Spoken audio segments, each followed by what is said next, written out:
He was early to recognize that technology was going to have a major impact. And I think he at the time knew Demis Hassabis quite well, who had been the founder of DeepMind. And that's a company that Google ultimately acquired. Demis now runs AI group within Google. And Elon kind of opened my eyes to the advances that were starting to take place in that area. I think at the time, the major innovations had really been these things Demis had put together that enabled an AI to play certain human computer games, like video games. And Demis came out of a game development background, so he really understood that world. And I think to anyone who understood those games and how challenging they might be for a human player, it was really impressive that the AIs were able to start doing things successfully in that space. So it was kind of the proof of concept that years before had been reached with chess being demonstrated in much more complex games. And Elon rightly appreciated that was just the beginning. So Facebook went viral in Harvard within a day. You emailed him, or how did you get in contact with him?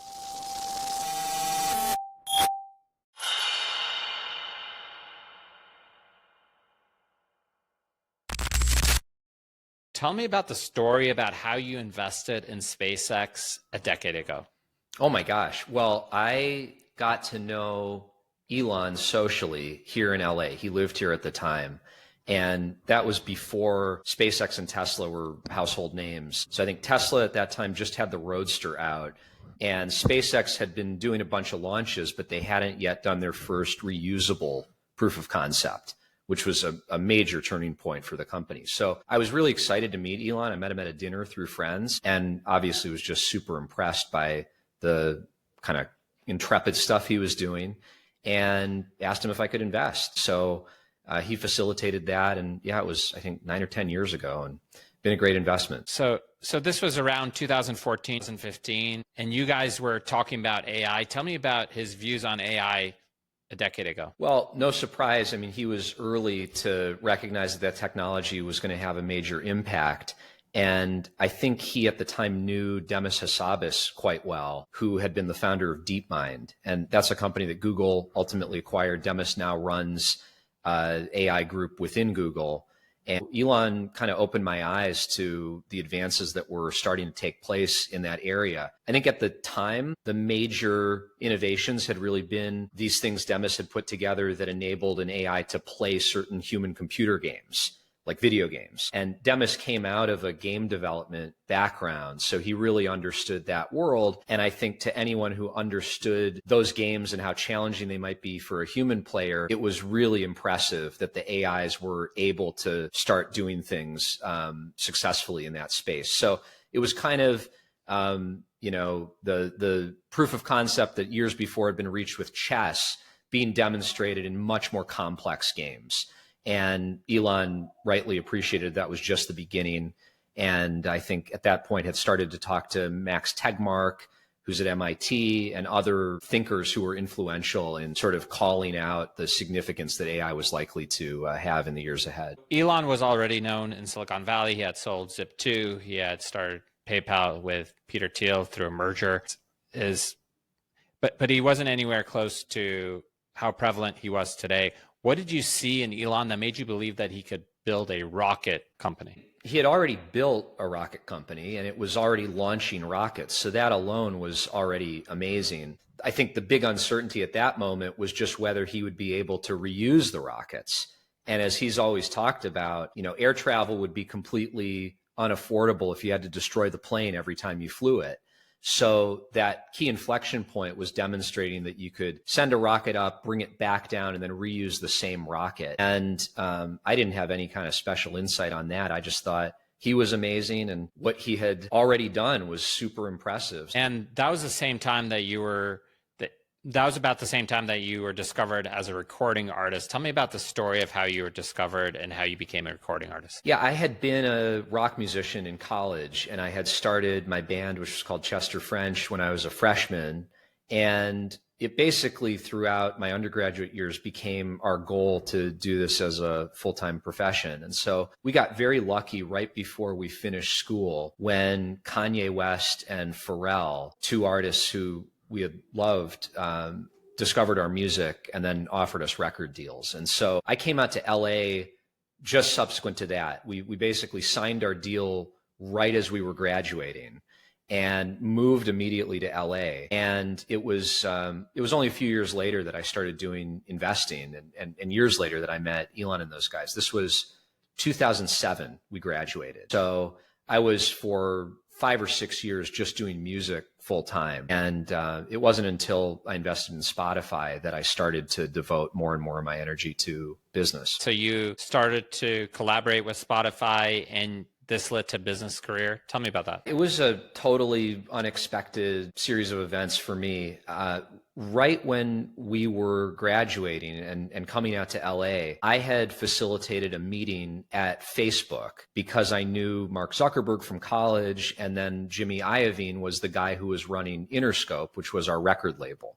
And Jimmy since then has done really impressive things. He sold Beats headphones to Apple for, I think, $3 billion. But at the time, he was still just one of the 3 or 4 most powerful record execs.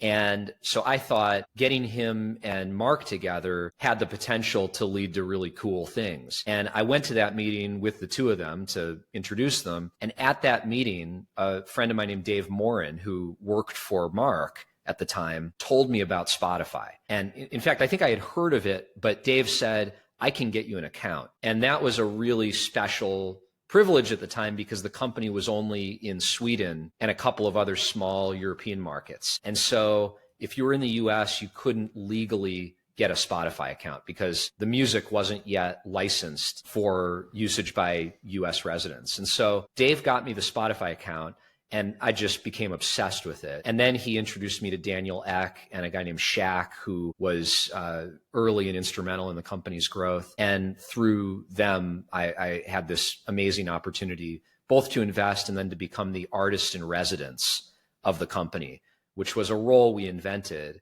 but basically positioned me as the ombudsman between the company and all of the artists who were out there and whose support we really needed in order to get this thing going. You seem to have this sphere of influence of these amazing people, whether it's Mark Zuckerberg, Elon Musk, Dave Morin, who started Path. We're also going to talk Kanye West, of course. We'll also talk about Ron Burkle later. Tell me about how you find yourself in these rooms and how do you network and how do you build relationships with these high caliber people? My philosophy is just that I always want to be the dumbest guy in the room, and I always want to be inspired by everyone around me.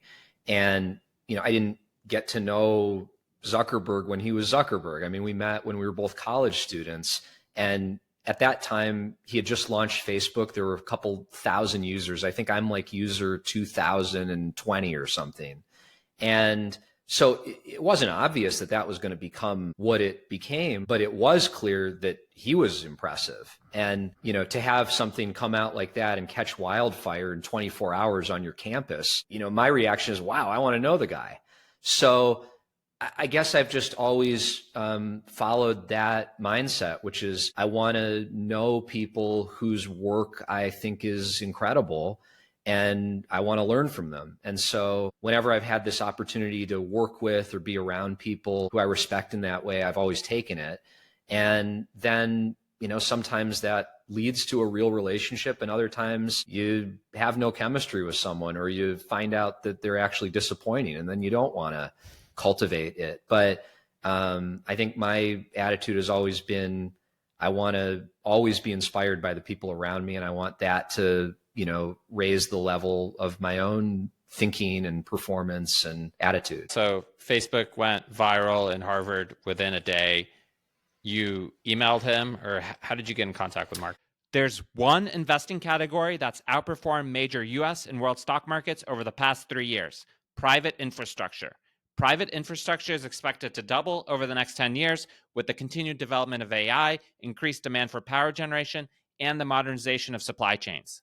This asset had previously only been available to large institutional investors, but now you can invest in it exclusively through Republic's partnership with Hamilton Lane, whose co-CEO Eric Hirsch I previously had on the podcast. Visit republic.com/HLPIF. Again, that's www.republic.com/HLPIF to invest today. I met him because all I cared about at that moment was my rock band.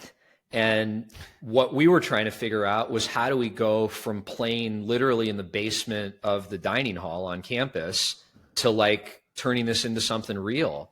And so Mark, was kind enough to enable us to sort of communicate with people and contact other students to tell them about our music. And we very early on thought that Facebook could give us a really unique advantage in building a fan base. You got to remember, we were full-time students, and so we couldn't just go like jump in a van and tour the country and build our fans that way. Instead, we had to do it over the internet. And that was a relatively new concept at the time. I mean, today, obviously, influencers, creators, whatever, are everything.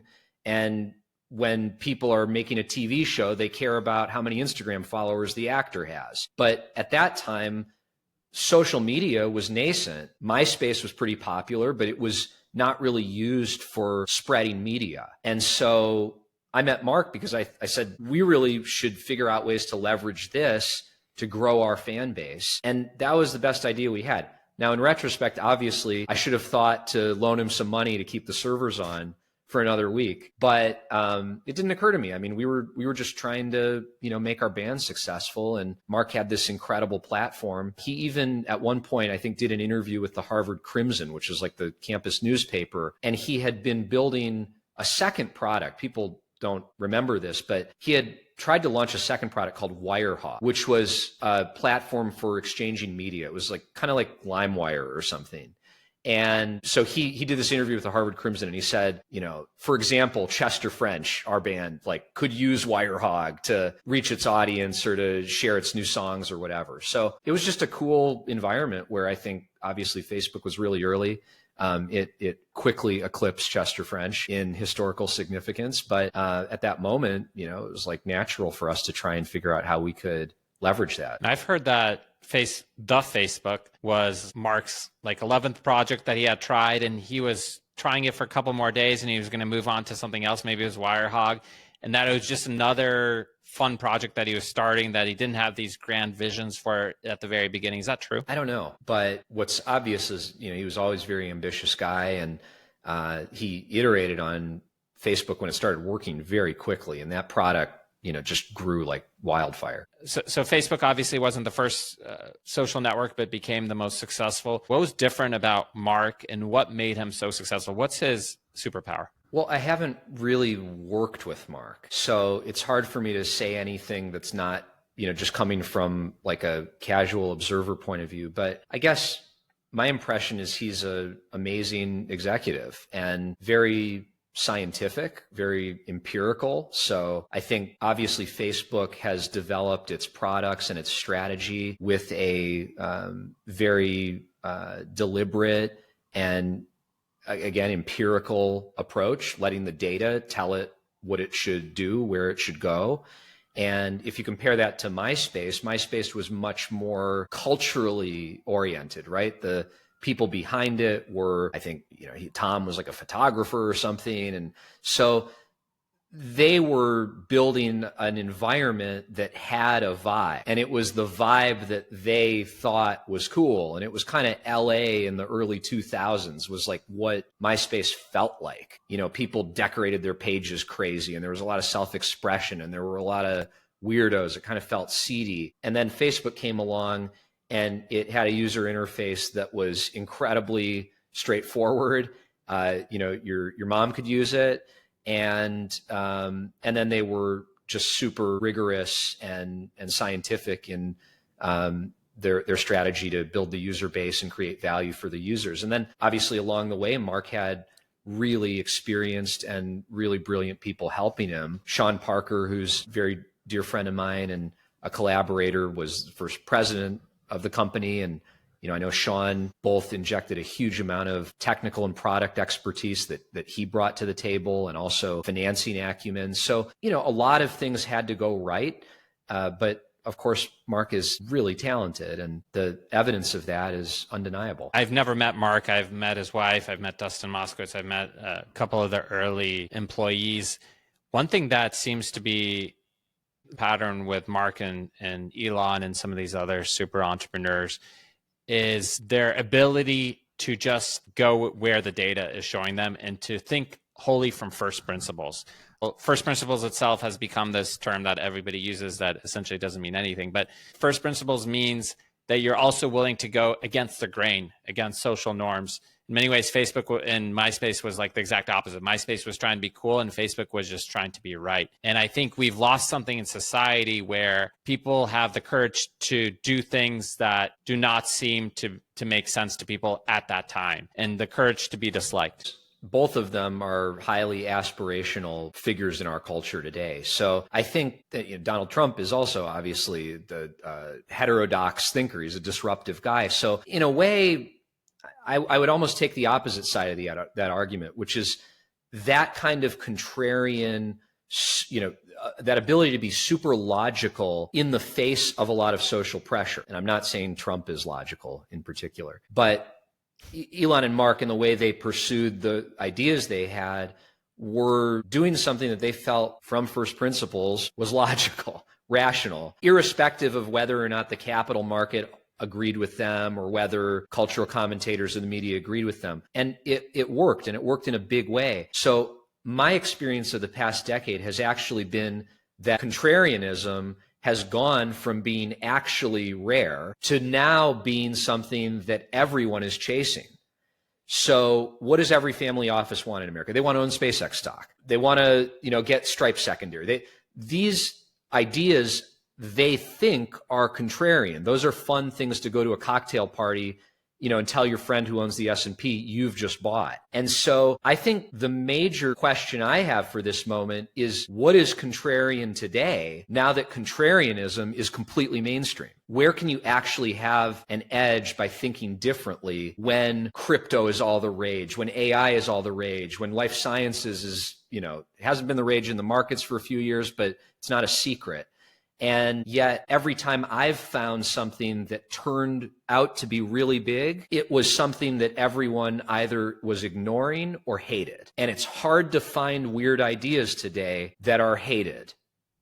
So that is always where you're going to find an edge as like a venture capitalist. But I think as capital has flooded the market for private contrarian companies, so to speak, those opportunities have become harder and harder to find. One thing that I try to build in myself as a muscle, and something that I think is very lacking in society, is the courage to be extraordinary. Everybody wants to be great. Everybody wants to be extraordinary, but few people want to be seen as pursuing that. What does that mean? On our YouTube, sometimes are testing 16 different variations of titles and thumbnails.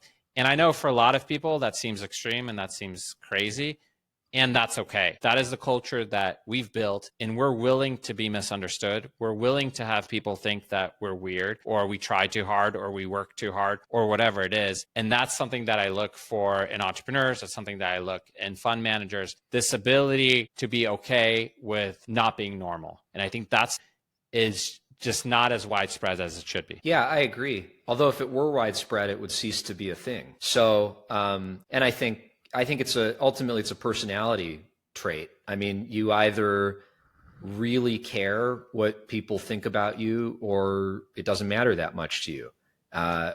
Or there's an intermediate position, which is where I'd place myself, which is I really care what the people who are close to me think. But I could care less what the average stranger thinks about how I'm dressed or what I'm saying or what investments I've made. And in fact, if you have that personality type, you kind of get a charge off of taking the unusual view. So I think investing is a discipline where self-awareness is really valuable. You don't want to be so excited about how contrarian you are that you become unable to see when the consensus is right. And just the way the world works, the consensus usually is right. But in these important and highly disruptive situations, the consensus is usually wrong. You're very unique as an investor. Part of me thinks that's because of your recording artist background. How has being a recording artist changed you as an investor? Don't know what it's like to be an investor who wasn't a recording artist first. So all I can comment on is where I see some parallels in the way I approach music, from the way I approach investing. I think the common thread is having a sense of taste and a confidence in your taste. And that you could just call instinct or intuition. But the truth is, when you're making a song or any piece of art, it's just the product of 1,000 little choices you make. And you're making those choices constantly. What is the next note in the melody? What chord should go under this? How should I voice the chord? What's the right sound or texture to use? You have to like expressing yourself through choices. And there has to be something that feels good to you about communicating your vision or your personality through those choices. And so I think everything in life you can kind of depict in that way, because you're constantly making choices. Who do you spend time with? What do you read? What do you focus on? How do you organize your schedule? As an investor, obviously, the reason someone's paying us is for judgment and to try and make choice, to outsource choices to us. So part of what we do is somewhat rote and formulaic, meaning when we're diligencing a company, there are a set of questions we have to answer. There's information we need to find out. We need to do evaluation. We need to do the same things any responsible investor would do. But at the margins, the thing that is going to make us invest in something or not probably comes down to personal taste and judgment. And I think that it actually is possible to bring a sort of aesthetic point of view to investing. It's hard to put your finger on, but when people and a business plan and a strategy line up in a particular way, there's a kind of beauty to that. And it's a little cheesy to talk about things in business as being beautiful, but that is how I experience it. And when I recognize that, I want to go after it. And by contrast, things can be ugly. And sometimes even things where the people seem really greedy and smart and motivated, you look at it all together and it just doesn't hang together in a cohesive way.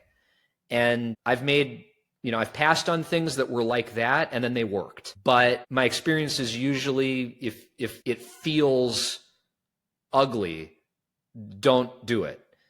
And ultimately, I do think that's connected to the aesthetic judgment that you cultivate as someone who creates art. Tell me about the story, how you ended up working with billionaire Ron Burkle and running Inevitable Ventures. Inevitable Ventures was my big break as an investor. So we're going to invoke another now disreputable character, Puff Daddy. I had made some music with Puff, and we'd even done a music video together. I was unaware of whatever else he may or may not have been doing on the side. And he was a big supporter of our band. And so he brought me to this dinner that happens before the Grammys every year, which is Clive Davis's like epic pre-Grammy dinner. And it was a crazy night because it was the day that Whitney Houston had died. And she died in the hotel where the event was happening. So I went over to Puff's house and we're like watching CNN in his kitchen, trying to understand whether the party was actually going to happen or not. And an hour before it, Clive Davis decides we're going ahead. His argument was Whitney would have wanted us to party. And so we go, okay, we're going. And at that dinner, he sat me next to Ron Burkle. It was the first time I met Ron. And Ron, through his previous venture capital vehicle, which was called A-Grade, and Puff had both recently invested in Spotify. And they had invested in Spotify through a financing round that I was in charge of putting together. So basically, I had gone to all of the artists and entertainers who I knew, who we thought would be strategic to the company, and help raise this round. And so Puff was kind of introducing me to Ron, saying, look, here's the guy who got us all into Spotify. At that time, it wasn't yet clear that it was going to work, right? So could have turned out to be a bad investment. But that was how I met Ron. And I clicked and started talking about investing even at that dinner, and then got to know each other over the subsequent couple of years. And when A-Grade basically spun out of Ron's family office, into a firm now called Sound Ventures. Ron called me and said, I still want to keep doing early stage venture investing, and maybe we could find a way to do it together. So to me, that was like my first big break was when Kanye called me and told us, like, I want to give you guys a record deal. My second huge break was like Ron saying, wow, I think you could actually be a professional investor and I want to do that with you. And so it was amazing. And Ron was previously partnered with Ashton Kutcher, great investor and a lot of great stuff. And then he went to partner with you. So it went from Ashton to DA. Why partner with you, an unproven talent at the time? What did he see in you? I'm not sure. I think I had, like I was much less famous, much less successful as an artist than Ashton, but I still was in that same milieu, which is to say people who were kind of bridging the worlds of Hollywood and Silicon Valley. And at the time, that merging of the two cultures and economies hadn't really taken place yet. So, I mean, Ashton turned me on to that, to this idea that you could be an artist and go pursue these tech companies, and they would actually see value in having an artist invest and be a part of their cap table and maybe be able to help them connect some dots in the world of culture. So that was kind of a new idea. And Ron had, from his other businesses, I think rightly appreciated that combination could be very powerful, that media, technology, communications all made sense together and they all fed each other. And so investing at that kind of intersection was a smart way to approach things. Reminds me of a story. I once gotten around with Elon Musk, Jeff Bezos, Mark Zuckerberg, Joe Lonsdale, Peter Thiel, you name them, everybody but Bill Gates pretty much. And at the time, when somebody gets you in around like that, you don't really ask questions. You're just like, where do I wire? And then I think 6 or 9 months later, I went down to Union City. This is a company called Vicarious, which is one of the original AI companies. And I had a walk with the CEO, Scott Phoenix. And I asked him, I'm like, how did I get into this round? And he actually said, I valued your business advice and it was a high compliment. But sometimes you just take the opportunity and you ask questions later. So you were put in this opportunity where you were running Inevitable Ventures. You had to level up your skills very quickly. How did you go about learning to be a VC? VC has the advantage that it's not clear what you actually have to learn. So it's an easy place to start as far as investment strategies go. I think what I brought into it already was this network and curiosity and an ability to identify companies that at least superficially were compelling. What I've had to learn from that time, forward, were all the nuts and bolts of investing that I would have learned if I had gone and been an analyst at Goldman Sachs or worked at some PE shop or whatever. Ron had a guy working with him named Chris Hollid, who's a very good friend as well. And Chris had some formal training. And so I remember for the first time, Chris helping me navigate a financial model and look, not just at the financing side of a company and understand how a cap table works and a pro forma and all the conventions of venture financing, but then also even just kind of cash flow model of the company and its operation. And so all of that was totally new for me. I, at one point, actually hired in LA a finance tutor. Like I hired a former investment banker to come to my house once a week and teach me modeling. And I just felt like, look, it's a huge disadvantage to not know these basic skills that any of my competitors can be assumed to have. So I had to level up in that way. And then in venture, you learn through experience. Unfortunately, it can be painful because you learn the most from the companies that don't work, where you're forced to re-examine the process that you went through. And I think one of the well-known observations from the investment literature is that process is really what should be your focus more than outcomes. Outcomes pay the bills, but what matters, particularly in VC, is that your process is the right process. You can run the right process on an investment and pass, and then the company can be successful. And that isn't necessarily a mistake. It's only a mistake if something worked out really well because your process was wrong and you should have invested in it. So I had to learn that and over time develop a personal process that I could have enough confidence in to not always be looking in the rearview mirror and trying to, have FOMO about every last day. I mean, I think that's something you can easily fall victim to. We talked about having a divergent view of things. In venture capital, like in any other market, there's a huge amount of trending. And so things get hot and they're the topic of the moment and everyone's all over it. and you feel like you shouldn't miss out on it. And that's where you get yourself in trouble. Times it can be the smart thing to join the pack if the pack is right. But typically when something gets really popular, it also gets expensive. And when prices are high, your expected returns are low. So you can easily find yourself crowding into investments that have low expected returns, even if they're great ideas. I think one of the things that separates good VCs versus bad VCs is that they're able to really think about second and third order effects of different trends. For example, you have Bitcoin expected to grow 10 times. What are the second order effects? I just had a crypto investor on. He was talking about the Bitcoin economy. What will happen when Bitcoin's, worth $10 trillion and a significantly higher market cap versus something just being popular just for its own sake. For example, like scooters. I looked at the space. I had a chance to invest in Bird. I had a chance to invest in Lime. I ended up investing in a company called GoX, which is, to my understanding, one of the only profitable scooter companies to this day. And I just didn't understand it, how this model could work, what the economies of scale, how people were going to solve the theft problem. All these problems were kind of ignored just because of this uptick in short-term upticks. I think people were extrapolating on something that was not sustainable. And of course, it's very subtle between something that builds and grows and solves problems versus things that are inherently flawed. I think that's totally right. Also, the reason anyone's in this business is because you want to get the next Google, you want to get the next Facebook, you want to get the next Genentech, whatever. Those are long-term compounding businesses.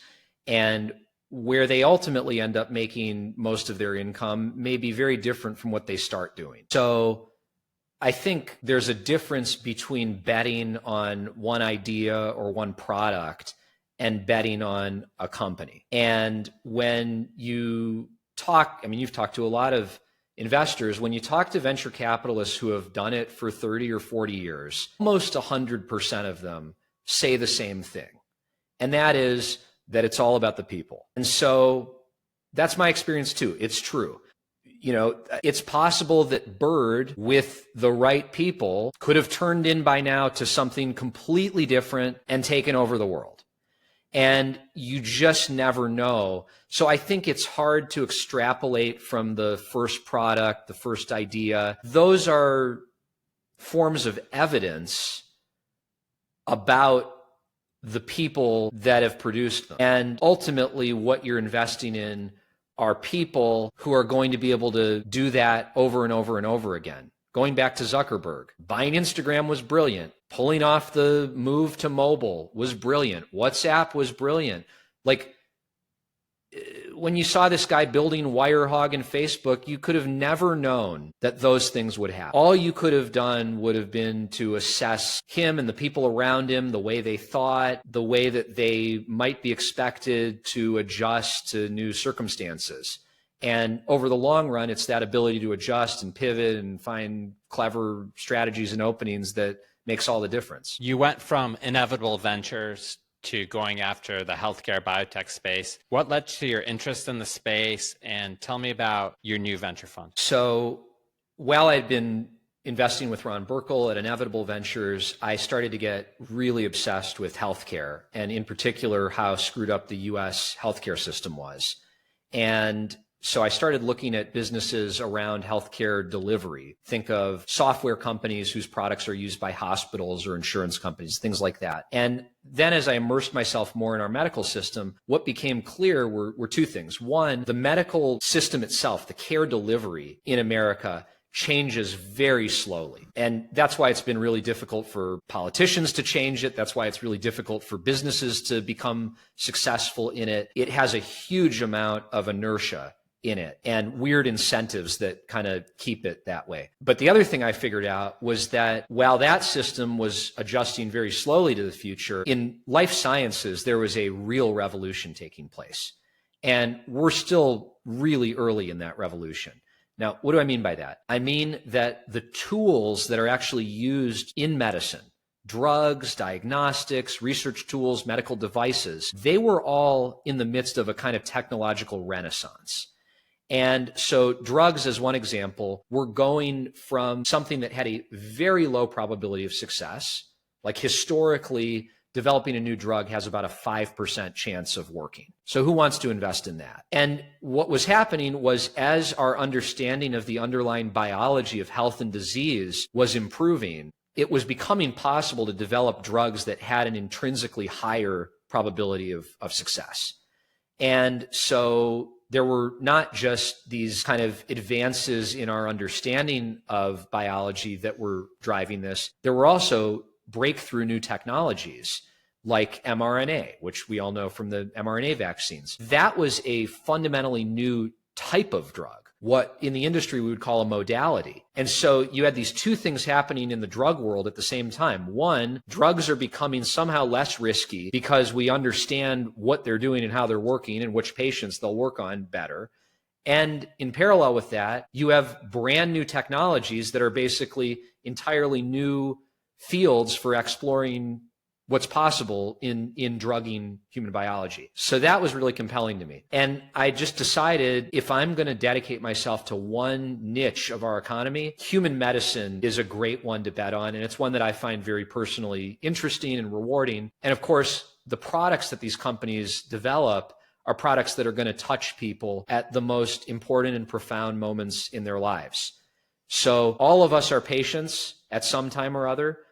You know, we all begin our lives as disabled, barely functional infants, and most of us end our lives quite disabled and managing, unfortunately, chronic and often fatal diseases. And so medicine is one of the most fundamental things we do as a civilization. It's one of the most important things in each of our lives. And when you combine that fundamental significance with the technological tailwinds, I just don't think there's any more exciting space to be an investor. You broke into VC through inevitable, and then you broke into biotech through time. Tell me about how you did that. Sure. I've got this incredible asset in our firm, which is my partner, Tim, who I partnered up to start the firm with. And Tim has a background that is very different from mine. He was a physician scientist for the first part of his career, and so both practiced medicine and ran a large division of rheumatology at the University of Pittsburgh. And then he was also an NIH-funded scientist who ran a significant lab doing basic research. And then in the middle of his career, Tim completely pivoted and went into big pharma. And, you know, you're sort of a Judas when you do that in academia, because all the academics think, oh, industry, you know, that's where you're like selling out, nothing good happens over there. What Tim found was, in fact, the scientific work being done in big pharma was every bit as good, if not better, than what he'd experienced in academia. And then he had an amazing run in big pharma, first at Pfizer and then at Novartis, so much so that he ended up running all of global pharmaceutical development at Novartis. So that was the most senior scientific role in the company. And from those experiences, Tim had been through basically every win and loss that you could have inventing and developing new drugs. And I thought, when I met him, you know, what an incredible opportunity to work with someone who has lived through so many successes and failures, and therefore is going to be conditioned to appreciate both the potential in early stage projects that we might look at as investors, but also who's going to be able to see the risks and see them very clearly. And in biotech investing in particular, everything is probabilistic. You know, when you look at a company with a set of new projects they want to go after, nobody, no matter how smart, no matter how experienced, has a crystal ball and can tell you whether they're going to work. The best that you can do is try to assess the probability of success and then build a portfolio that manages that risk through diversification. And so that's what we set out to do, and that's what we've been doing for a few years. We not only invest in drugs, we also touch those other areas that I alluded to: diagnostics, research tools, medical devices, healthcare delivery businesses. Our intention is to finance the companies that we think are going to invent the next kind of era of human medicine. And we think we're on the doorstep of that era. The signs are everywhere. AI is a big new contributor to what's possible in healthcare delivery. And we just want to be in the right place at the right time. And we know this is the right time. We think it's the right place. And we're hopefully building a reputation and a practice that leads the most talented entrepreneurs to seek us out and partner with us. You've constructed portfolios in traditional venture, and now you're constructing it in biotech and healthcare. How does your portfolio construction differ going after a different asset class? In biotech and life sciences in particular, as I said before, the intrinsic probability of success of any individual company is not going to be as high maybe as it would be with a software business where you already have early signs of traction. So we're never just extrapolating the growth rate of some consumer business, really. We're almost always looking at a body of data, experimental data usually, on a project, say a new drug or a new medical device. And what we need to do is we need to interpret that data and form our own judgment about how likely it is to work, and therefore what the expected value of that investment might be when you combine it with the valuation and so forth. So you start there, and then you have to recognize the other fact, which is that you can't lose more money than you invest. So the most primitive starting point for risk management is build a portfolio where you can afford for any individual company to fail without it blowing up the overall portfolio's performance. So we start by targeting roughly an equal weighted portfolio. And from there, we will double down or triple down on investments where we over time gain more confidence in the prospective return profile of that opportunity. Biotech in many ways is an oligopoly with the quote unquote biotech mafia, the OrbiMeds, the Third Rocks controlling a lot of the market. How do you compete against the biotech mafia? We don't really compete with those firms, and we have a lot of respect for those firms. And in fact, we want to collaborate with and we need those firms because they're the ones who take the companies that we discover and initially finance and add fuel to the fire and take them into late stage clinical development and ultimately into the public markets. So we're not competing with them in the field. When it comes to the way LPs would think about us, we also are not a direct alternative to any of those groups. They're managing several $billion each, and that defines what their strategy is, which is to say for them to, get off the bench, they have to be able to write a $20 or $30 million check. And so as a small player, we just fill a fundamentally different niche in the marketplace. Like our job as we see it is find overlooked gems in the private market. Those might be opportunities that are not geographically in the hot spots. So they might not be in Boston or San Francisco or San Diego. And that's a reason that bigger players may have overlooked them. They're generally going to be smaller than the companies those firms are backing. So we're getting a year, 2 years earlier. And then we try to be divergent, and that's more a personality thing like we talked about before. So in biopharma, there is also a lot of trending. People get really obsessed with a particular target, or they get really obsessed with a particular disease area. And that then appears to be the low-hanging fruit for the investors. And everyone crowds into those opportunities. And you can take, as an example, the GLP-1 drugs like Ozempic. I mean, there is no question now with 2020 hindsight that that was the biggest opportunity in biotech over the past 10 years. But let's go 5 years back in time, and you could ask, well, how many of these big biotech specialist firms are putting a lot of energy into metabolic disease drugs? And the answer is that almost nobody was. People viewed that as a dead end. They thought it was a place, it was a graveyard of prior investments. And so why would you pay attention to it? And you could look at the market sales for drugs in that category, and they're very small. But that was because there weren't any good products. So that just is one demonstration of the fact that what is working right now is probably a contraindicator of what you should invest in. You should try to avoid riding the current wave or the last wave. And you always have to be thinking about what's going to be happening in 5 years. And we are early stage venture investors. So that is the mindset we bring to our investments. We can't do that with great reliability. I mean, who knows what's going to happen in 5 years? But what we can do is we can say, does a given technology empirically from first principles look like it could address this patient population, this patient need out there? And if we think it can, it really shouldn't matter what other people think, whether that therapeutic area is hot, whether that target's hot, whether that modality's hot. We should just follow the science and our own best attempt at a rigorous analysis wherever it leads us. Reminds me of the Peter Thiel quote, the next Facebook will look nothing like the last Facebook, and it'll just be completely different, non-orthogonal. Just today, we've talked about Mark Zuckerberg, Elon Musk, Ron Burkle, Ashton Kutcher, all these luminary characters. How has it benefited you as an investor to be around people that are at the top of their field? Does that rub off on you, or is it just kind of a cool story? I've tried to learn as much as I can. And I should say, I've also learned a lot from people who aren't famous and great teachers and great entrepreneurs who we've worked with. And going back to an earlier point, I've also learned a lot from failures and things that haven't worked. I think those are the best learning opportunities, because you can actually sort of reconstruct how you thought about something and figure out where you were wrong. And when things work, when someone is super successful, the tendency is to explain their success with their most visible attributes.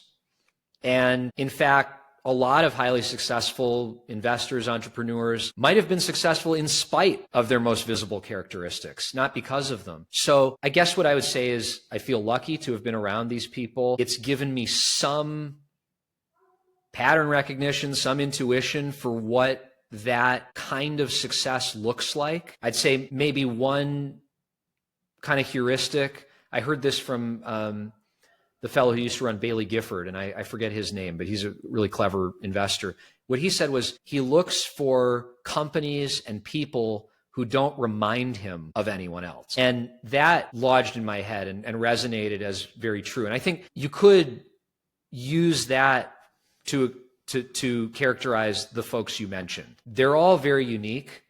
And if you met them, you wouldn't instantly think of 5 other people you know who are just like them. And so just as Peter Thiel's advice that you mentioned was that the next Facebook won't look like the last Facebook, I think the next great entrepreneur, it doesn't look like Elon Musk, it doesn't look like Mark Zuckerberg. They look like them, and it's going to be their unique personality and talents that will explain their success. My favorite types of experiences to learn from are almost mistakes. An example of that is you're walking down the street, you're jaywalking with your AirPods, you're not looking around, and you almost get run over by a car. Those are always the best when you don't actually have to pay the cost, but the lesson is learned for many years. I'm not even sure that I know what almost mistakes I've made. I mean, you see, look, one thing we do, and I'm not sure how many other firms do this, but I think it's really important, is every time we make an investment decision, we explicitly track what happens to the companies. So I've had both types of lessons. One, you pass on something and it works, and then you have to say, well, did I miss something? Was my process right? And then other situations where you invest in something, and obviously you're in it, so you know how it worked out, and it may fail. And, they're both painful. I like the second type of mistake less, because if you're doing this right, you're guaranteed to miss things. You're guaranteed to miss things that will work. So that's forgivable. What's harder to stomach is when you're really confident in an investment and then it totally fails, and it maybe fails for reasons that you didn't see. The benefit of that, again, though, is that you have an opportunity to learn something from it. How should people follow you? You can follow me on Twitter or X. I'm just, I think, x.com/DA Wallach. And I've also recently started writing more. I've had for the past decade or two a tendency to write an essay every 3 or 4 years. And now I'm trying to make that more like every 3 or 4 weeks or every couple months. And I'm doing that on Substack. And so I'm just dawallach.substack.com. DA, it's great to connect, and look forward to sitting down live very soon. Thanks, David. If you love my conversation, you're going to love the episode right here.